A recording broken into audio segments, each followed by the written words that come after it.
Segera download Quran Tadabbur, agar dia meraih tafsir kebaikan. dalam genggaman Contoh, Anda. bulan Ramadan adalah bulan Al-Quran.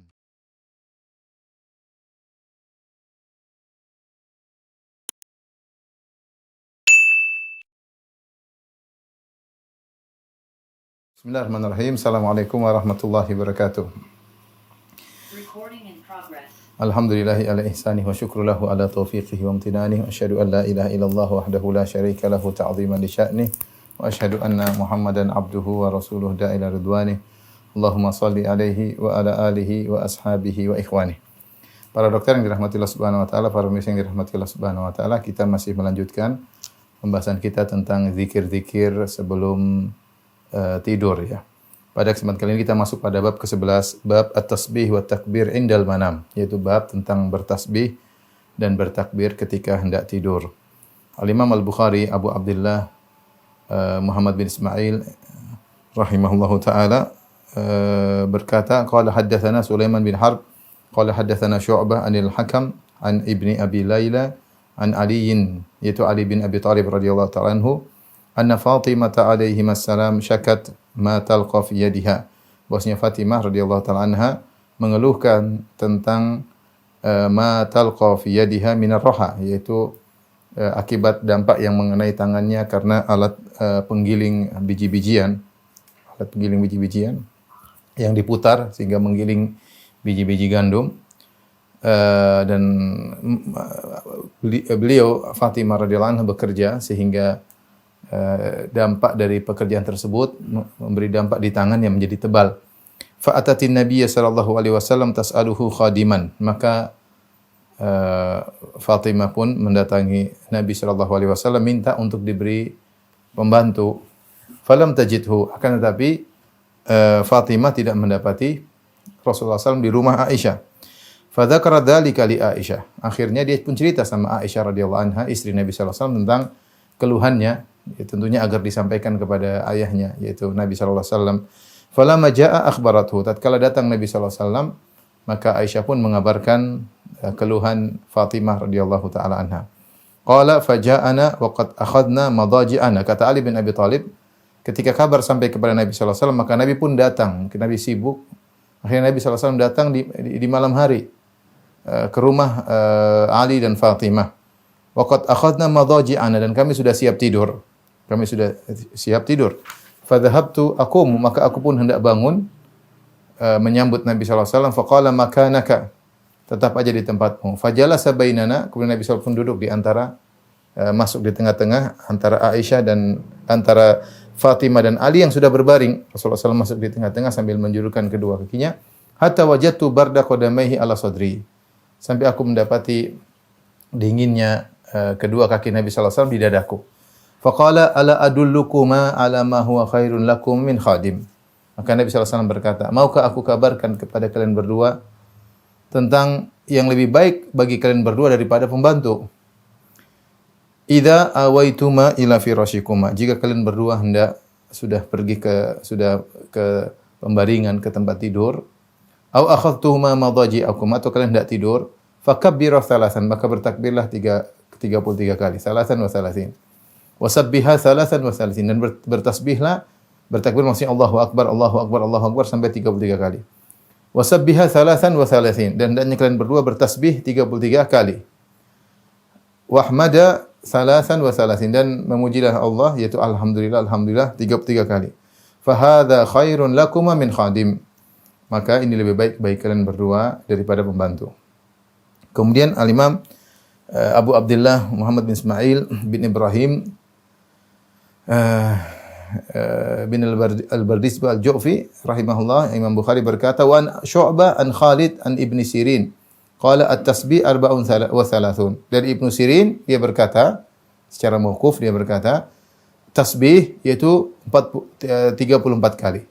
Jadi takbir 33 kali, tahmid alhamdulillah 33 kali, adapun tasbih 34 kali. Taib, inilah lafal hadis yang dibawakan Imam Al-Bukhari rahimahullahu taala. Al-Hafidz Ibnu Hajar rahimahullahu taala membawakan riwayat-riwayat yang menjelaskan lebih lengkap tentang kisah ini ya. Jadi Fatimah radhiyallahu taala anha ya, ishtakat, dalam riwayat ishtakat Fatimah tu majla yadiha. Majla yadiha yaitu tangannya menjadi tebal. Jadi tebal. Maknahu taqti yaitu sampai pecah-pecah saking tebalnya. Tidak halus lagi, kita tahu namanya wanita perlu dengan kelembutan. Halusnya tangan itu membantu menambah kecantikannya. Tetapi karena dia kerja keras ya dengan apa namanya? Menggerakkan roh. Roh itu batu yang ditumpuk dua, kemudian diputar, dan itu pekerjaan yang berat untuk melembutkan biji gandum. Dalam sebagian riwayat bahkan beliau mengambil dua batu, beliau gosokkan dua batu tersebut dengan melembutkan batu tersebut. Tapi kita lanjutkan. Jadi ternyata Fatimah radhiyallahu anha bekerja sampai akhirnya tangan beliau pecah-pecah dan tebal, sehingga beliau bekerja dengan kerja yang keras. Padahal wanita dituntut untuk memiliki tangan yang lembut. Tapi ini pekerjaan yang dilakukan oleh Fatimah radhiyallahu taala anha. Demikian juga di antara riwayat disebutkan ya bahwasanya disebutkan Ali mengatakan kanat indi Fatimah bintu Nabi sallallahu alaihi wasallam fajjarat birraha hatta atharat bi yadiha wastaqat bil qirba hatta atharat fi unuqiha. Ya, beliau Fatimah Ali radhiyallahu anhu cerita tentang istrinya. Ya, kita tahu Ali adalah mantunya Nabi sallallahu alaihi wasallam sekaligus pupunya Nabi sallallahu alaihi wasallam. Dan bercerita tentang istrinya, dia mengatakan saya punya istri yaitu Fatimah, istri putri Nabi sallallahu alaihi wasallam, kerja dengan apa? Jarrat birraha, dia mendorong mendorong alat penggiling penggiling biji-bijian, itu batu yang besar sampai tangannya berpengaruh pada tangannya dengan keras. Wastaqat bil qirbah hatta atharat fi unuki. Kemudian dia juga ngangkat air dari sumur sehingga digantungkan di lehernya, sehingga nampak lehernya ada bekas di lehernya. Wa qammatil bait hatta gbarrat thiyabuha. Kemudian beliau juga membersihkan rumah sampai bajunya penuh dengan debu. Dalam riwayat yang lain, wa khabazat hatta taghayyar wajuha. Kemudian dia juga membakar roti sampai berubah wajahnya. Subhanallah. Ini kerjaan dilakukan oleh Fatimah. Ya, salah satu wanita terbaik di antara kaum muslimat ya, yang dijamin surga oleh Nabi sallallahu alaihi wasallam ya. Kerjaannya di antaranya menggiling biji-bijian, di antaranya mengangkat air dari sumur sampai terlihat bekas di lehernya, kemudian di antaranya menyapu-nyapu, membersihkan rumah sampai bajunya penuh dengan debu. Kemudian yang keempatnya disebutkan yaitu membakar adonan roti sampai wajahnya berubah. Ya. Inilah yang dikerjakan oleh Fatimah radhiyallahu taala. Makanya Syekh Utsaimin rahimahullah ketika menjelaskan hadis ini, beliau menyatakan bahwasanya ini ada bantahan terhadap sebagian orang yang mengatakan bahwasanya wanita tidak perlu kerja. Yang benar bahwasanya wanita punya kebutuhan punya kewajiban di rumah. Suaminya bekerja di luar untuk memenuhi kebutuhannya, menafkahnya, memberi makan, beri pakaian, maka wanita punya kerjaan di rumah, mengurus rumah ya, bahkan tadi menyiapkan makanan. Sebagaimana dikerjakan oleh Fatimah radhiyallahu taala anha ya. Ketika beliau mengeluhkan hal ini kepada Nabi sallallahu alaihi wasallam, Nabi tidak mengatakan kenapa kau lakukan ini, tidak wajib, atau Nabi segera menyediakan pembantu buat Fatimah karena tidak wajib. Tapi Nabi sallallahu alaihi wasallam biarkan dia bekerja ya. Ya, artinya itulah urf masyarakat. Saya rasa di mana-mana secara umum ya, termasuk di tanah air kita, namanya wanita bekerja di rumah ya. Ya, Fatimah radhiyallahu anha, siapa yang lebih mulia dari Fatimah radhiyallahu anha? Beliau pun bekerja ngurus rumah ya. Sampai tangan beliau menjadi kasar, sampai wajah beliau yang harusnya mungkin halus terpengaruh karena panas selalu membakar roti di tanur, di tungku ya. Ini membuat ya pengaruh, kata Ali radhiyallahu anha, berpengaruh pada wajahnya. Dan tentunya kalau perempuan hanya duduk manis di rumah ya, dan berarti wajib bagi suami untuk mendatangkan pembantu, dan ini tidak ada mengatakan wajib bagi suami mendatangkan pembantu di rumah. Tidak wajib. Artinya kerjasama dalam mengurus rumah ya. Suami sudah kerja di luar, kalau balik kemudian rumah masih kotor, kemudian istri cuma duduk manis minta makan aja, makanan harus dibelikan dari luar, tidak perlu masak. Ini tidak tepat ya. Tidak tepat karena ternyata para sahabiyat ya, mereka wanita yang termulia dan mereka juga bekerja dengan kerjaan yang berat. Dalam riwayat Ali berkata kepada Fatimah suatu hari, "Wallahi laqad sanautu hatta syakaitu sadri." Kata Ali, "Ya Fatimah, ya subhanallah aku selalu ngangkat air bawa dari sana ke sini sampai dadaku sakit." Kata Fatimah, "Wa ana wallahi laqad tahantu hatta majalat yadaya." Aku pun demikian wahai suamiku. Aku kerja keras dengan menggiling gandum sampai tanganku jadi kasar ya. Jadi kasar. Tapi karena Fatimah dan Fatimah merasa berat, maka dalam sebagian riwayat Ali memberi ide, bagaimana kalau kau minta pembantu? Saya dengar ada ada tawanan yang didatangkan atau budak didatangkan kepada Nabi sallallahu alaihi wasallam. Kenapa kau tidak minta pembantu kepada ayahmu? Maka Fatimah radhiyallahu taala anha pun pergi mencari Nabi sallallahu alaihi wasallam ya. Disebutkan beliau tadi dalam hadis beliau datang ke rumah Aisyah radhiyallahu anha. Kemudian mencari Nabi sallallahu alaihi wasallam, ternyata Nabi tidak ada ya. Ya mungkin pada hari itu hari di mana Nabi sallallahu alaihi wasallam jatah nginapnya di rumah Aisyah. Makanya Fatimah radhiyallahu anha pergi ke rumah Aisyah radhiyallahu taala anha. Ternyata Rasulullah SAW tidak ada.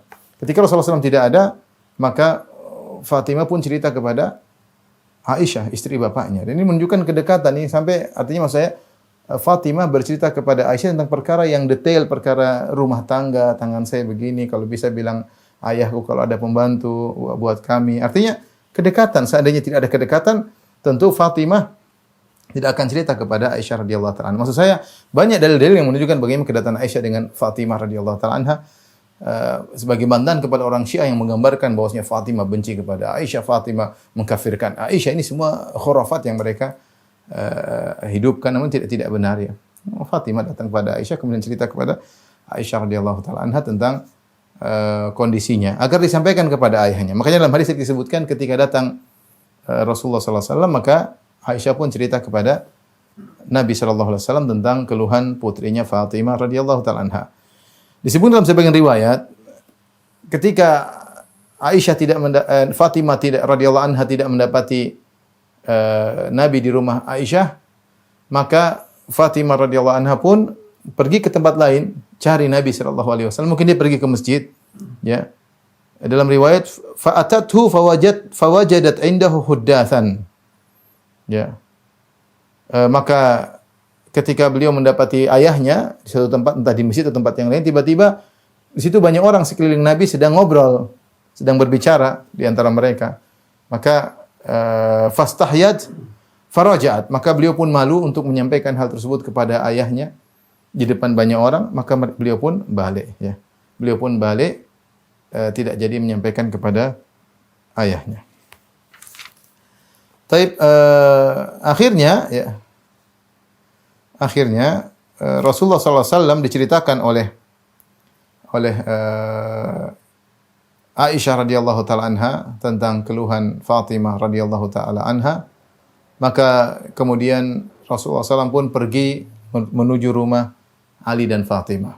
Ya, dalil bahwasanya Rasulullah SAW tinggal sendiri ya, bersama istrinya, masing-masing istrinya ada rumahnya. Kemudian Fatimah dan Ali pun tinggal sendiri, punya rumah sendiri. Ini maksudnya hukum asal bahwasanya masing-masing rumah tangga mandiri ya, bukan tidak bergabung antara ayah dan anak. Ini tentunya yang afdal seperti demikian. Tapi ini ada masalah terkadang anak-anak tinggal sama orang tua, terlihat maslahat dan mudarat. Tapi kalau sudah mandiri mending terpisah sehingga masing-masing bisa menjalankan kehidupan rumah tangganya masing-masing. Ikhwan dan akhwat yang rahmati Allah Subhanahu wa taala, ya.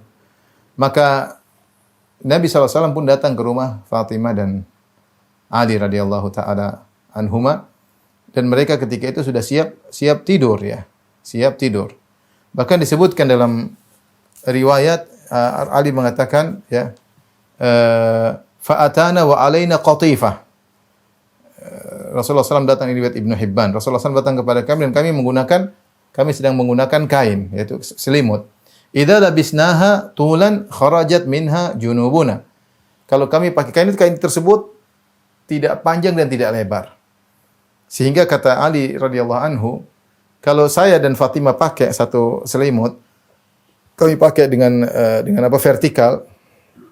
vertikal memanjang, maka akan nampak lambung kami, lambung kanan, lambung kiri, maksudnya lambung kalau seandainya Ali sebelah kanan, Fatimah sebelah kiri, kalau kami pakai di tengah-tengah karena tidak lebar sehingga lambung sebelah kanan Ali kelihatan, lambung sebelah kiri Fatimah kelihatan. Artinya selimut tersebut subhanallah.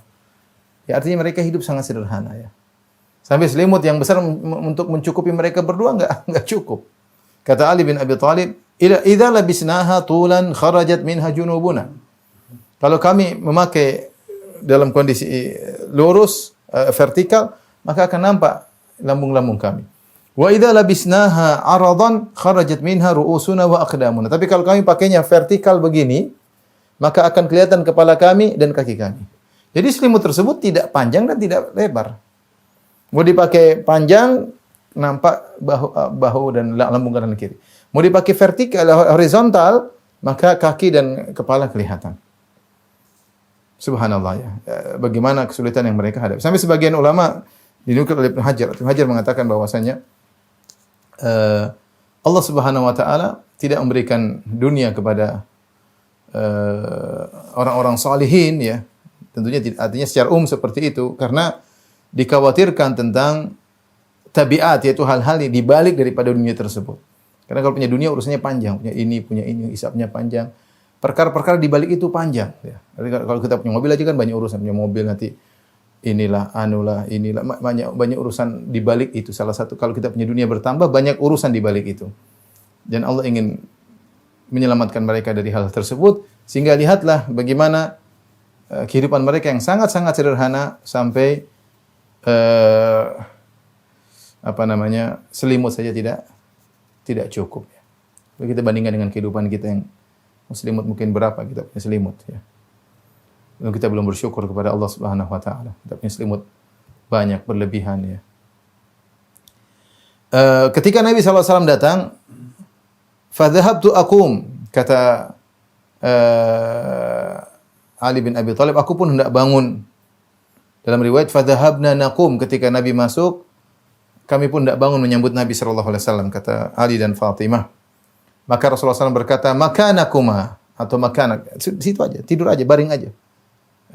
Baring aja wahai kalian berdua. Ya, ini menunjukkan bagaimana perhatian Nabi sallallahu alaihi wasallam kepada putrinya Fatimah dan kepada mantunya Ali bin Abi Thalib radhiyallahu taala anhu.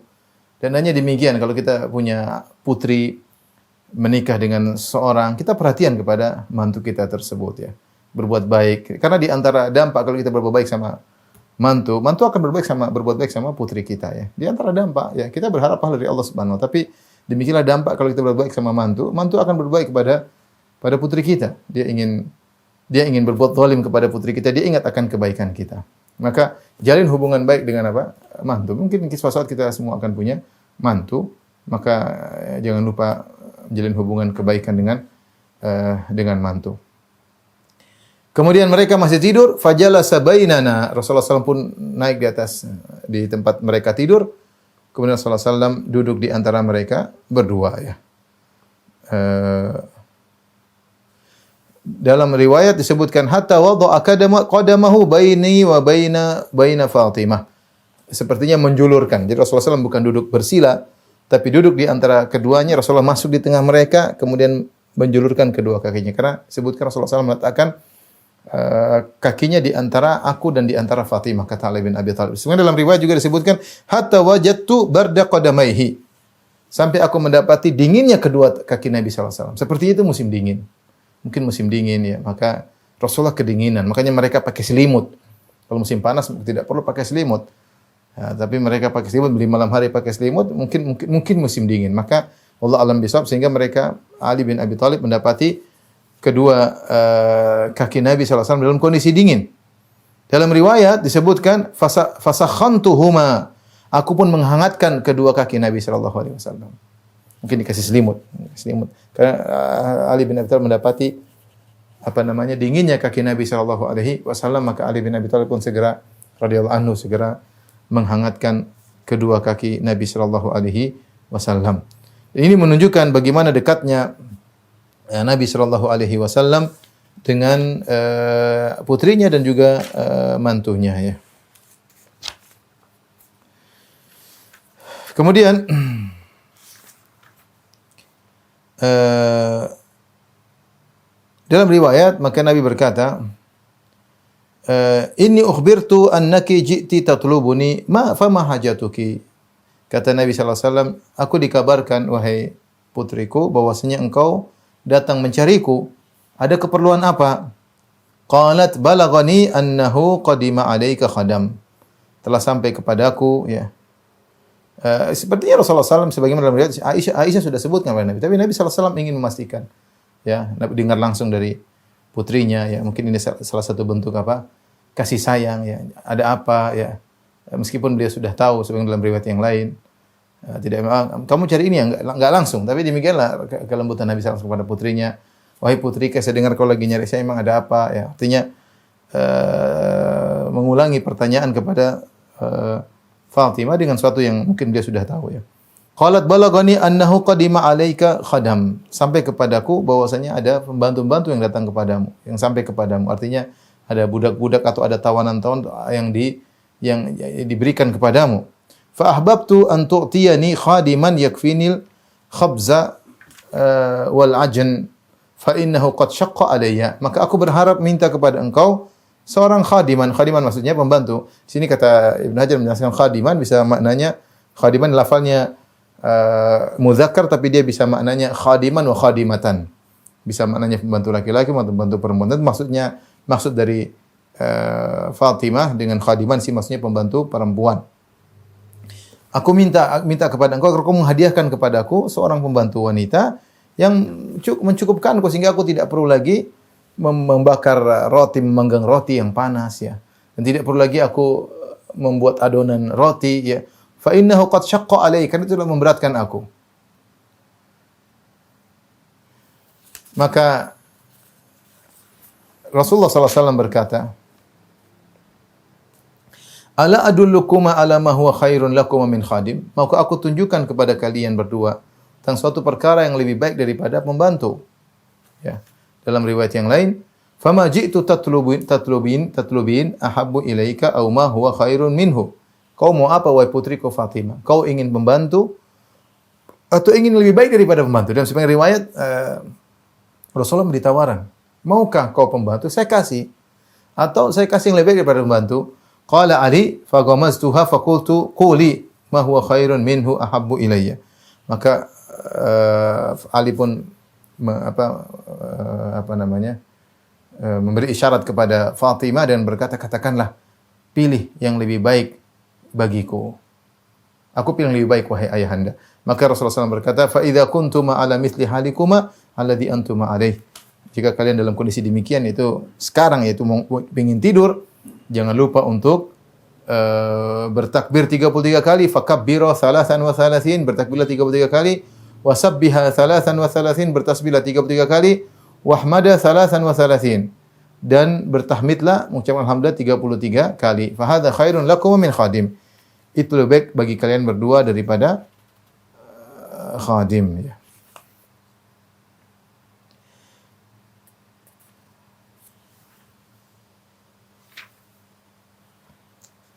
Dalam riwayat yang lain ya saya carikan riwayatnya.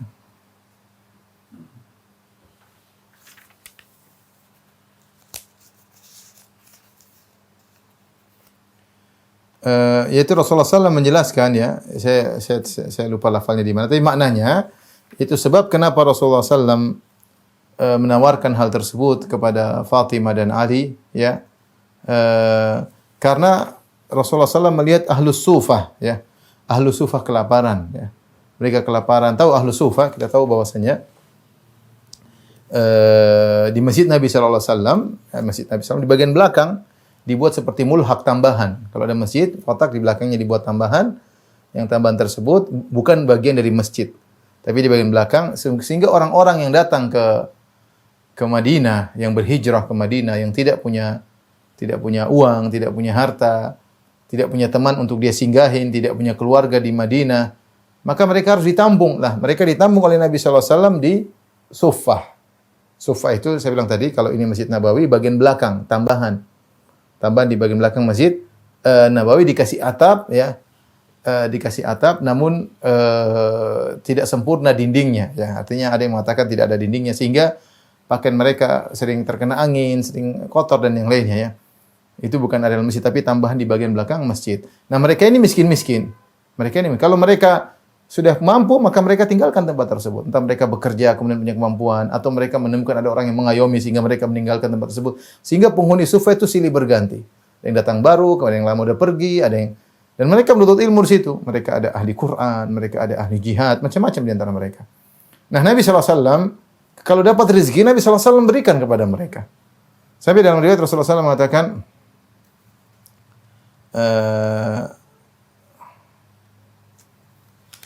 artinya ketika beliau mendengar bahwasanya ada orang sufah kelaparan, maka beliau memilih untuk menjual budak-budak tersebut yang hasilnya kemudian beliau berikan kepada ahlu sufah tersebut ya. Saya lagi cari lafalnya belum dapat ya. Saya tidak tandai tadi.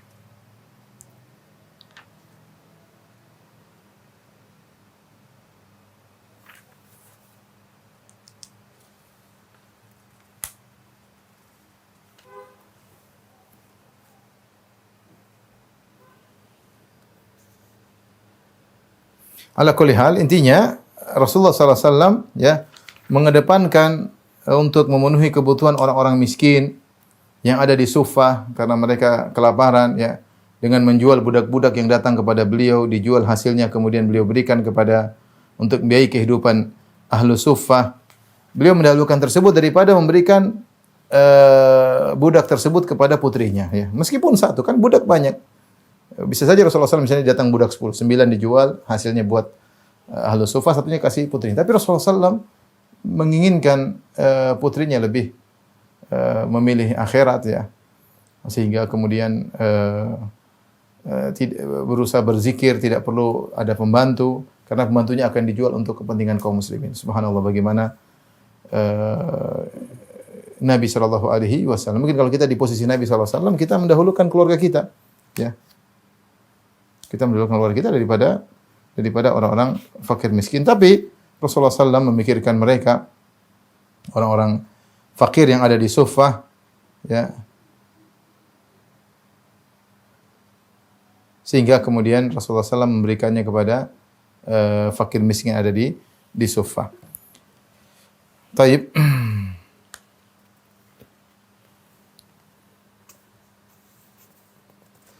Taib, inilah sebab kenapa Nabi SAW tidak memberikan pembantu atau budak kepada Fatimah, karena ada keperluan yang lain dan beliau menunjukkan lebih baik bagi putrinya.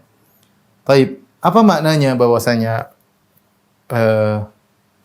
bahwasanya zikir ini lebih baik daripada khadim? Apa maknanya? Ya. Ada yang mengatakan bahwasanya ya, maknanya yaitu tentunya sibuk dengan akhirat, bersabar dengan kehidupan yang sulit ya. Lebih baik daripada ada pembantu ya. Artinya ini menunjukkan bahwasanya Fatimah ya, kalau dia bekerja semuanya berpahala. Dia masak membakar roti di tungku, kemudian membuat adonan, kemudian menggiling biji-biji gandum, mengangkut air. Ini semua berpahala ya. Sehingga Rasulullah SAW menyuruh beliau untuk bersabar, tidak perlu khadim. Dan Rasulullah SAW menyuruh beliau untuk sibuk untuk berzikir, ya, sebagai pengganti khadim, ya, sebagai pengganti khadim, ya. Sehingga kesibukan dia dengan akhirat lebih afdal daripada kehidupan yang lebih mewah dengan ada pembantu. Karena semua yang dilakukan tadi, kesibukan kerjaan semuanya berpahala. Ini dalil bahwasanya ikhwan dan akhwat yang terutama para ibu-ibu, jangan kita menyangka bahwasanya ibadah cuma hanya sekedar baca Quran, misalnya berpuasa, sholat malam, kerja untuk keperluan suami berpahala. Ya. Kerja untuk keperluan suami berpahala. Makanya Rasulullah SAW menyuruh Fatimah untuk bersabar dengan kondisi demikian. Lalu Rasulullah SAW mampu memberikan dia untuk dapat membantu. Ya, dapat membantu. Selama seorang bisa bekerja dengan tanpa pembantu lebih baik. Tapi kalau memang perlu pembantu, oke lah, nggak ada masalah. Tapi lihat bagaimana Nabi SAW mendahulukan putrinya untuk bersabar dengan kehidupan tersebut, karena kehidupan tersebut lebih afdal daripada ada pembantu. Menunjukkan Fatimah kalau kerja di rumah dengan kerja yang keras tadi semuanya berpahala di sisi Allah Subhanahu wa taala. Kemudian ada yang mengatakan juga ini faedah dari Ibnu Taimiyah rahimahullahu taala, ya. Dan faedah ini dinukil oleh Ibnu Hajar rahimahullahu taala. Saya bacakan. Wa fihi anna man wadhaba ala hadha dzikr 'inda an-naum lam yusibhu i'ya.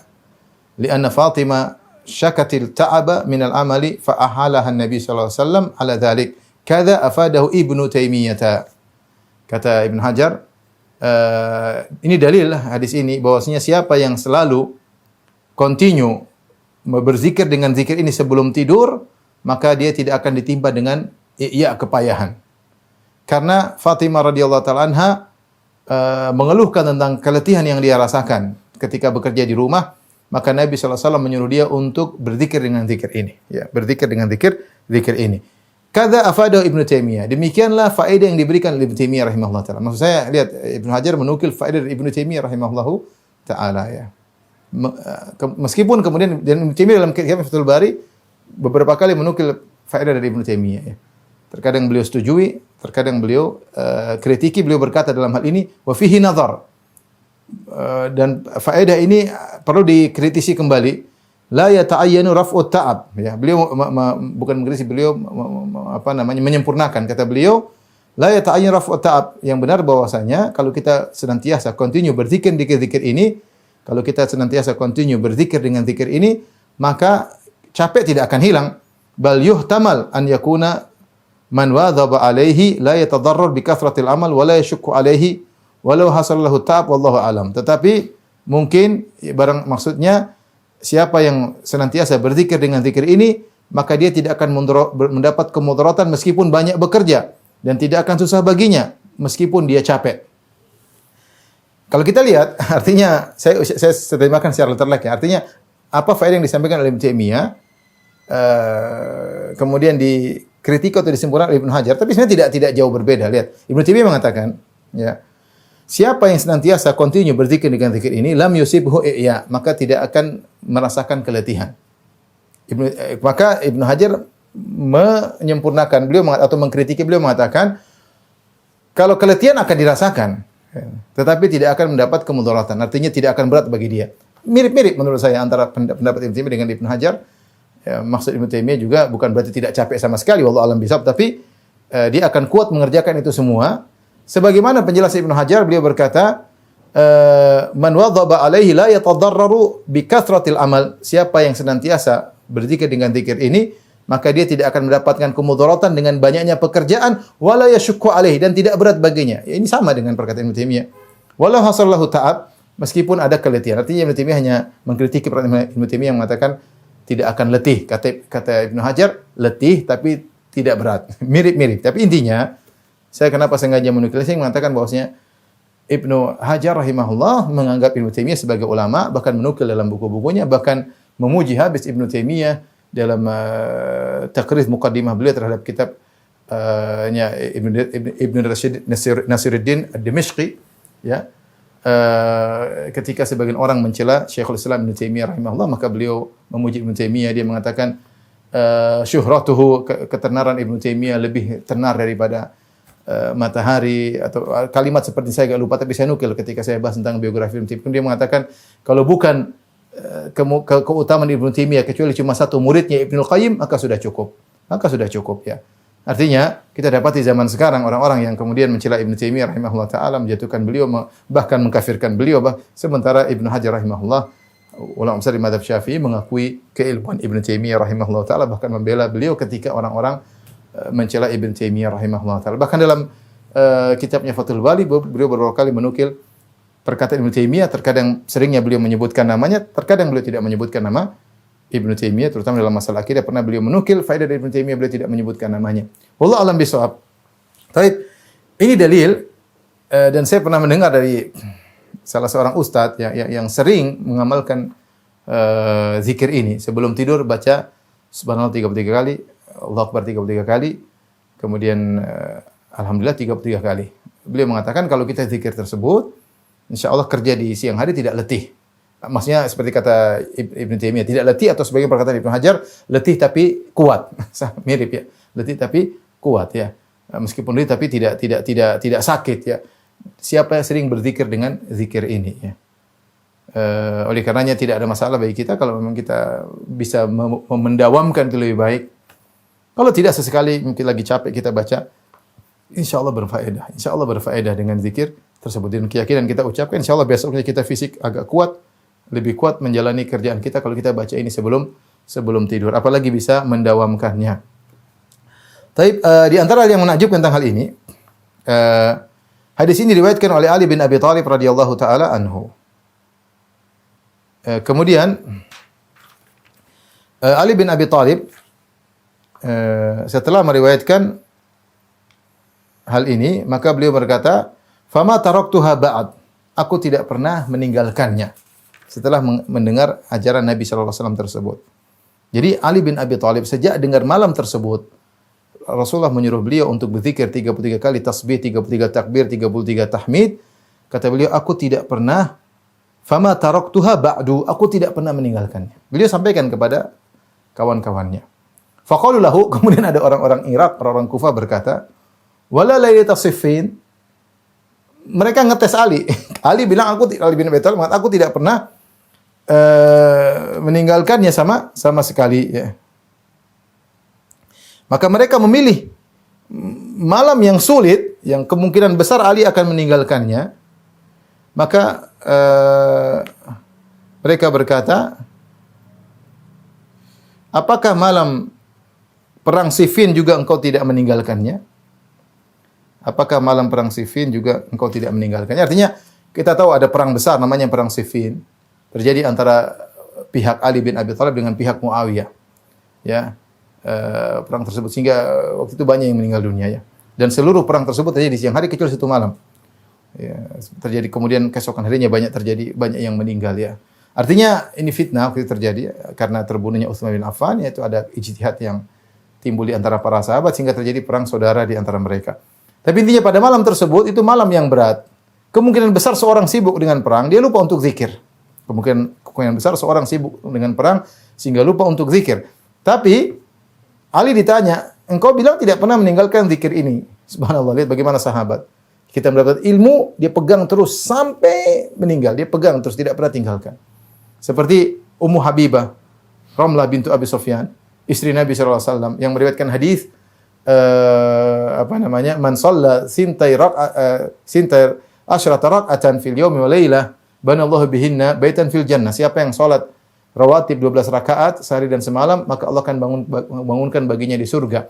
Kata Ummu Habibah, aku tidak pernah meninggalkan salat rawatib tersebut semenjak aku mendengarnya dari Nabi SAW. Tidak pernah meninggalkannya.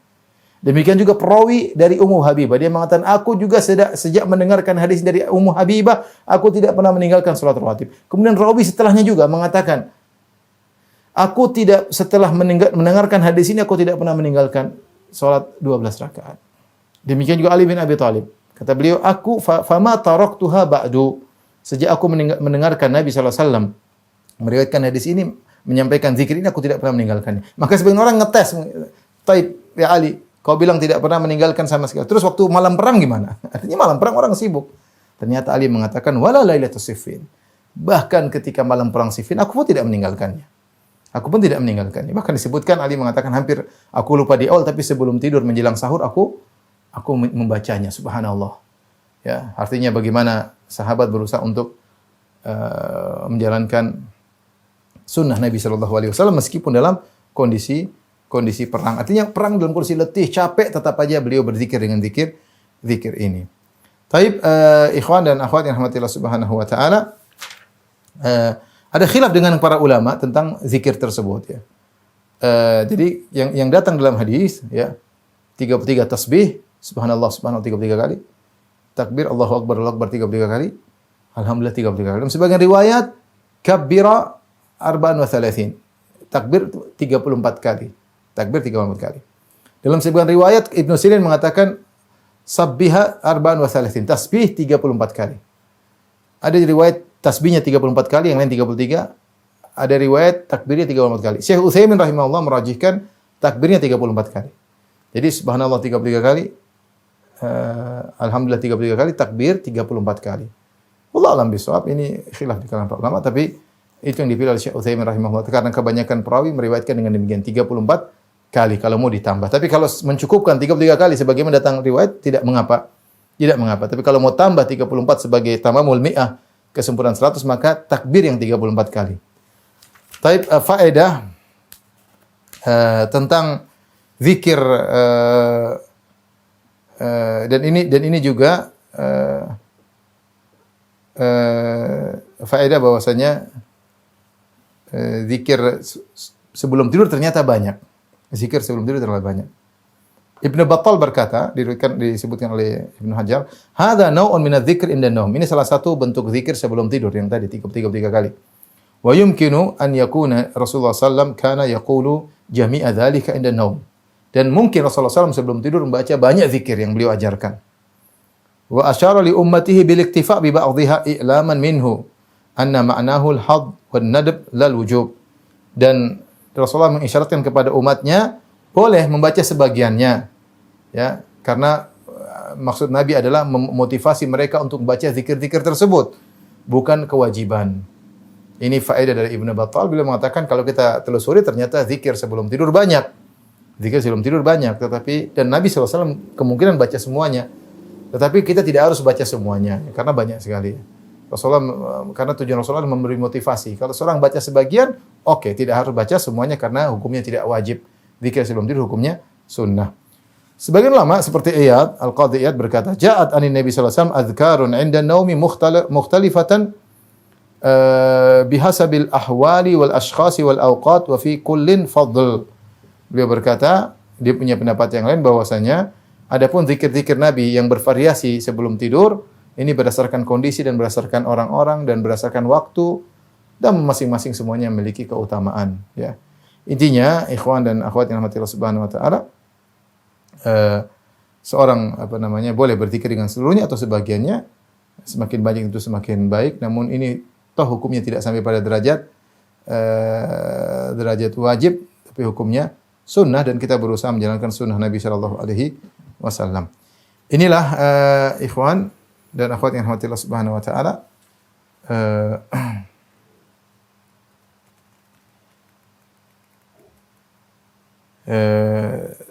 wejangan dari Nabi sallallahu alaihi wasallam kepada putrinya Fatimah radhiyallahu taala anha yang ingin punya pembantu, tapi Rasulullah sallam mengarahkan untuk berzikir kepada Allah Subhanahu wa taala karena zikir lebih bermanfaat di akhirat daripada pembantu. Dan ini juga dalil bahwasanya wanita ketika bekerja di rumah berpahala dari sisi Allah Subhanahu wa taala. Keletihan yang dia rasakan dalam rangka membantu suaminya, ya, maka itu berpahala dari sisi Allah Subhanahu wa taala. Dan ini juga hiburan bagi sebagian saudara-saudara kita atau sebagian kita yang mungkin hidup dengan penuh kekurangan. Bahwasanya diberikannya dunia bukan berarti pasti Allah mencintai seorang atau dijauhkan seorang di dunia berarti seorang membencinya. Tidak, dunia bukan ukuran, ya. Tapi bagaimana tersibuknya seorang dengan akhirat itu yang merupakan tanda cinta Allah kepada seorang hamba. Apakah dengan ada dunia ataupun tidak. Tapi buktinya kita mendapati bahwasanya kebanyakan para nabi, kebanyakan para salihin, mereka hidup dengan kehidupan yang pas-pasan sebagaimana yang kita lihat tadi kisah Fatimah radhiyallahu taala anha. Demikian juga terlalu banyak hadis tentang bagaimana sederhananya kehidupan Nabi sallallahu alaihi wasallam. Dan ini peringatan bagi sebagian kita yang mungkin diberikan harta yang banyak untuk waspada, jangan sampai harta tersebut membuat kita sibuk dengan dunia sehingga lupa dari mengingat Allah Subhanahu wa taala. Wallahu taala alam bisawab. Demikian para dokter apa yang saya sampaikan, mohon maaf atas segala kekurangan. Wabillahi taufiq wal hidayah. Assalamualaikum warahmatullahi wabarakatuh.